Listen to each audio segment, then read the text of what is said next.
Hi, and welcome to another episode of Hot Takes with me, the Silver Fox. And if I think what has happened has actually happened, then I think we have just been witnessed to an absolute stitch-up. Margaret Ferrier has escaped her ban for now because the vote that was due to take place a few hours ago did not happen. The claims are that there was not enough people in the chamber, therefore a quorum could not be achieved. There was plenty of Labour there, but apparently the Tories decided not to turn up. A lot of SMPs did not turn up. They were possibly on their way home.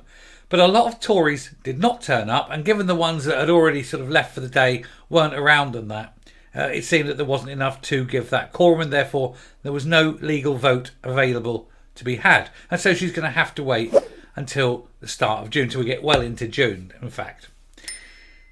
This, of course, has a smack of a stitch-up. Because, of course, what they're actually trying to do is make sure that she does get off. I think the Tories are cutting backroom deals. They're trying to deny true justice. They're trying to ensure that she survives and that this is voted down. And so they've decided en masse not to turn up in order to fix the result and to do a grubby little deal, because they know that this has an important bearing. You see, if Margaret Ferrier was suspended, if that suspension was then upheld by that vote today in Parliament, that would set a precedent. And unfortunately, there's someone else who is likely to receive a suspension, which could lead to a recall election. And that person is far, far too important to the Tories for that to happen, because that person is Boris Johnson. And it seems that the whole of the Tory Party in Westminster have fixed a grubby little backroom deal in order to save Boris Johnson's worthless backside. A serial adulterer, a liar, and someone who breaks the rules.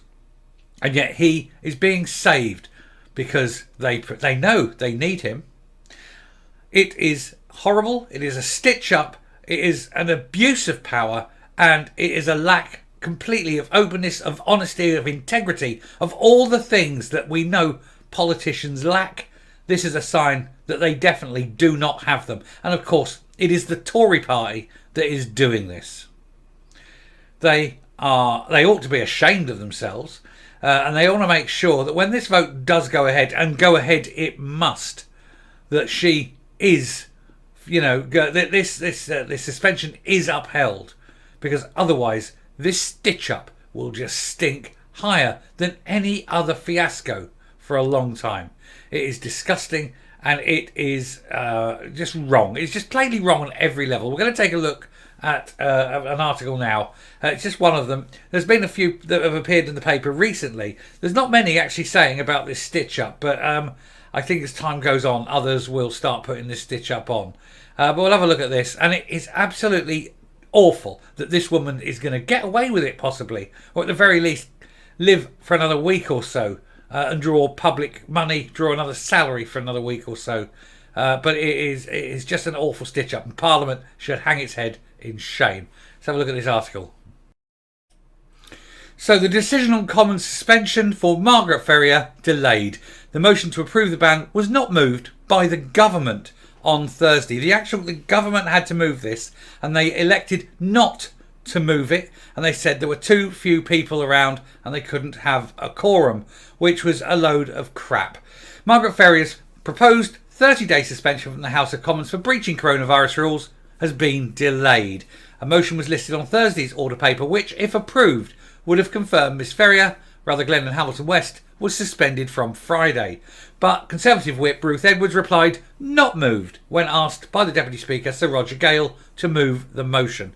The government decided not to move it because the government knew if she was put on and the suspension was upheld, it would set that precedent, which would mean that when it came to Boris Johnson's turn, it would probably go through the same way, and the Tories can't possibly have that. And so now they've got an extra few days to get in there, do those dirty, horrible, sordid little details, those deals, make those little packets of brown paper, brown envelopes disappear under tables, that sort of thing. Business will go on as usual within the Tory Party to make sure that Boris is protected.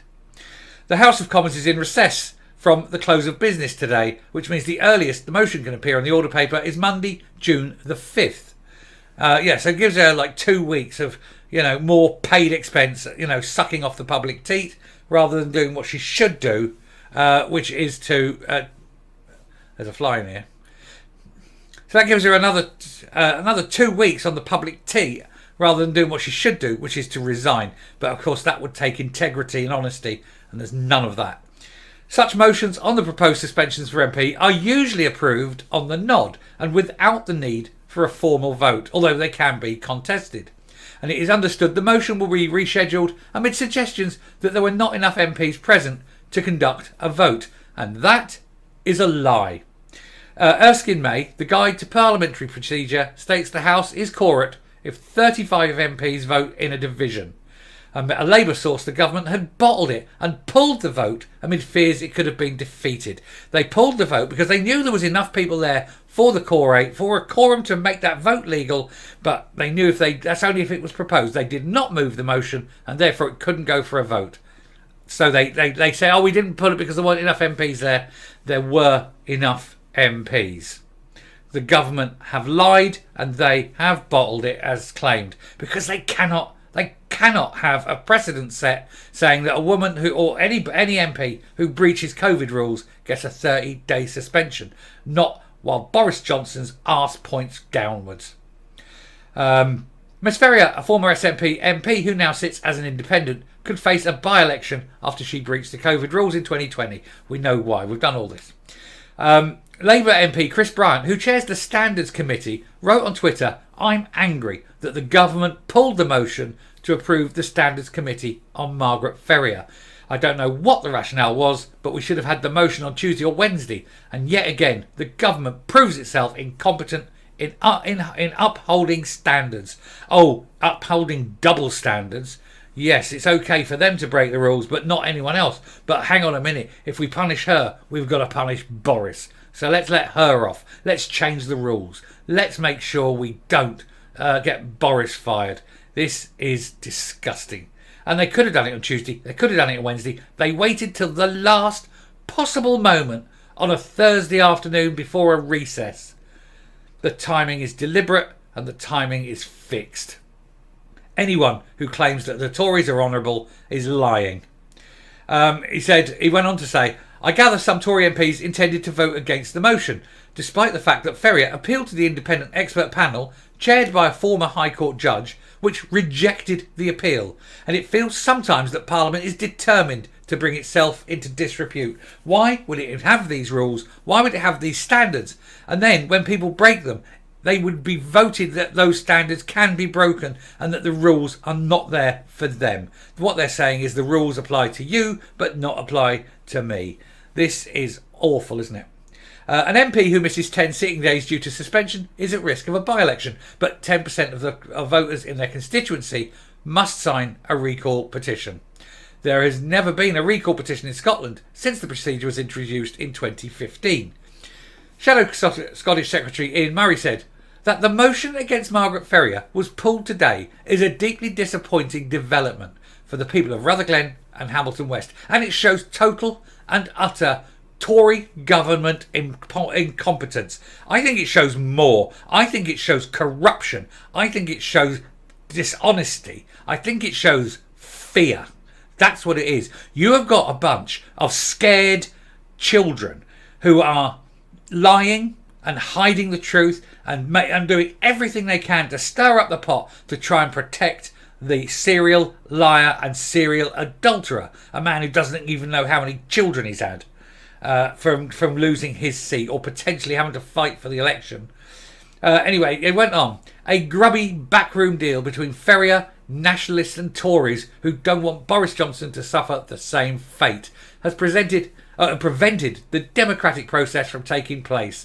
The Tory government can't even get their own business through.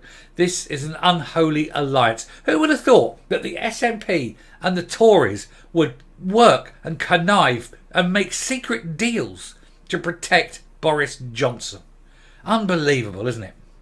The SNP called on the government to table the motion at the earliest opportunity, and the party's by-election campaign coordinator David Linden said the SNP has been calling for a by-election since Miss Ferrier's COVID breach. Why didn't the SNP sit in their seats? There's 47 of them. Why didn't they sit in their seats and wait until this motion was called? Oh wait, no, because the government daren't call the motion.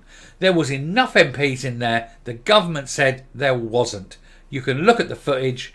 There was. The government are lying, they're scared, and they are sordid, dirty, conniving bastards. Every single one of them. Anyway, the SNP said the party would work hard for every vote to ensure the people of Rutherglen and Hamilton West can elect a strong SNP MP to stand up for them. You can guarantee that the whips, the Tory whips, will be round ringing every MP ready for that vote when it comes around in a week or in 10 days' time or whatever. And they will have the whole Tory party voting it down. The whole of them. Every single one, because they've got the absolute majority. And she will be off the hook and saved by the Tories. She's been told that she's allowed to break the rules simply so the Tories can save Boris. Isn't it disgusting? Isn't it absolutely loathsome? These lying, two-faced bastards. And they bring in rules that we have to agree, and they cannot even stick by their own rules. Hypocritical fuckers, every one of them. I'm coming up. Now, I happen to think there's going to be a lot of Tory MPs looking on, seeing what's just happened, and realising that they cannot vote on this vote on Monday, on a week Monday. Because if they vote to save her, it will be seen as an utter repudiation of everything that Tories stand for. The rule of law, rights, freedoms, the fact that laws are there to be obeyed. Where will they stand? Will they save Boris? Will they let her go? If they save Boris, will they be by saving her? Will they be seen as doing that? Do they want to assign themselves to these grubby little deals? I don't think a full Tory, I don't think the whips, put it this way, I don't think the whips will be able to save her. And I hope not. I hope the vote is lost. And I think that Labour need to get their act together. Labour need to be in that chamber and move that motion themselves. They can move the motion by calling it. If the only way this motion cannot go through is if the government don't actually propose it. But if they propose it, then Labour will undoubtedly vote it down. The SNP have said they will vote it down. It will pass and she will have to go. But the Tories are going to fight this every way. But I don't think all the Tory MPs will do it. Certainly there's some that won't, because they personally don't like Boris. And I think they'd be glad to see the back of him. Theresa May and her cohorts for one. But it's going to be a tight run thing. But how can you possibly save her in order to save Boris? Then go to the people, call yourself the Conservative Party and say you are the party for law and order when you break your own fucking rules. Unbelievable. And I'm done. Thank you very much for watching. I apologise for my swearing. I am so angry about this.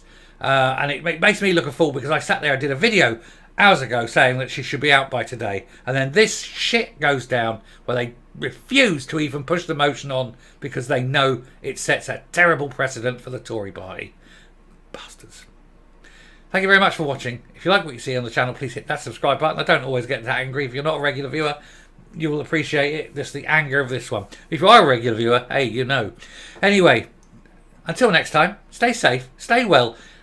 Let's hope that she gets out in 10 days' time and she's booted, and then that sets the precedent for the tousle-haired infidel Boris Johnson. He can bugger off and impregnate another 3 different women. Thank you. Goodbye.